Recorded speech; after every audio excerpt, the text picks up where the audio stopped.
ఎరక్కుపోయి అన్నాను ఇరుక్కుపోయానన్నట్టు తయారైంది ఆయన పరిస్థితి.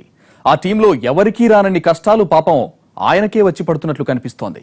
తెలిసి జరుగుతున్నాయో తెలియక జరుగుతున్నాయో కానీ పదే పదే రిపీట్ అవుతున్న పొరపాట్లు ఆ సార్ని డిఫెన్స్ లోకి నెడుతుంటే టీం మెంబర్లు కూడా తెగ ఇబ్బంది పడాల్సి వస్తోందట. మొత్తం మీద కీలక పదవిలో ఉన్న సదరు నేతకు తనకు అప్పగించిన బాధ్యతలు నిర్వహించడం అగ్ని పరీక్షలా మారుతోందట. ఇంతకీ ఎవరా విఐపి అంటారా? మీరే చూడండి.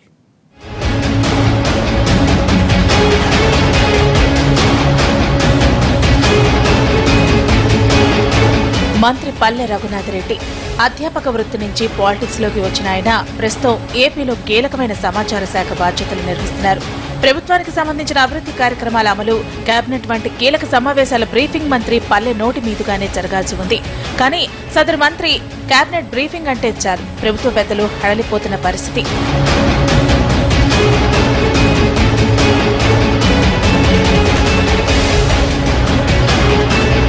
చెప్పాల్సిందంతా మంత్రి పల్లె చెబుతారు.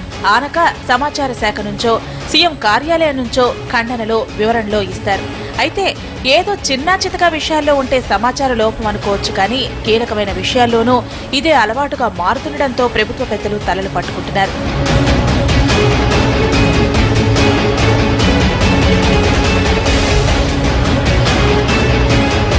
కొన్నాళ్ల క్రితం బందరు పోర్టుకు 1,05,000 ఎకరాలు సమీకరిస్తామనే విషయాన్ని మంత్రి పల్లి చెప్పేశారు.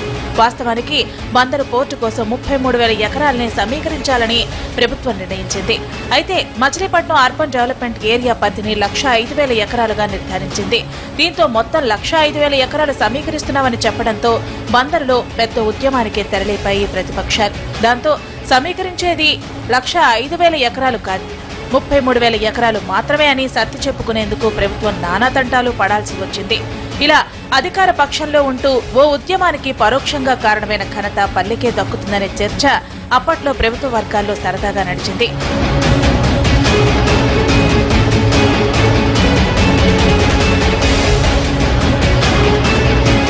ఇప్పుడు తాజాగా అటువంటి పరిస్థితి ఎదురైంది.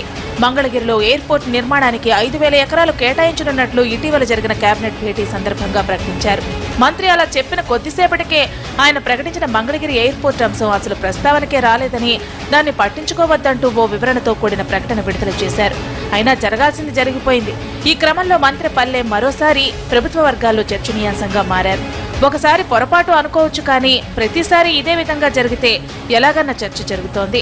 అయితే మంగళగిరి ఎయిర్పోర్టు ఖండన వెనక మరో వాదన వినిపిస్తోంది. వాస్తవానికి సమావేశంలో మంగళగిరి ఎయిర్పోర్టుపై చర్చ జరిగిందని, కానీ మంత్రి ప్రకటన తర్వాత కొన్ని అభ్యంతరాలు ఎదురైనట్లు తెలుస్తోంది. ప్రభుత్వం మంగళగిరి ఎయిర్పోర్టుపై దృష్టి సారించిందంటే గన్నవరం ప్రయారిటీ తగ్గిపోతుందనే భావన కలుగుతుందని, కొందరి నుంచి అభ్యంతరాలు వ్యక్తం కావడంతో ప్రభుత్వం సవరణ ప్రకటన ఇచ్చిందని అంటున్నారు. ఏదేమైనా మంత్రి పల్లె మాత్రం కేబినెట్ బ్రీఫింగ్ జరిగినప్పుడల్లా ఏదో వివాదానికో చర్చకో కారణమవుతూ సొంత కేబినెట్ సహచరులనే తలలు పట్టుకునేలా చేస్తుండడం చూస్తూ అసలు ఆయన స్ట్రాటజీ ఏంటో అర్థం కాక తలలు పట్టుకుంటున్నాయి పార్టీ శ్రేణులు.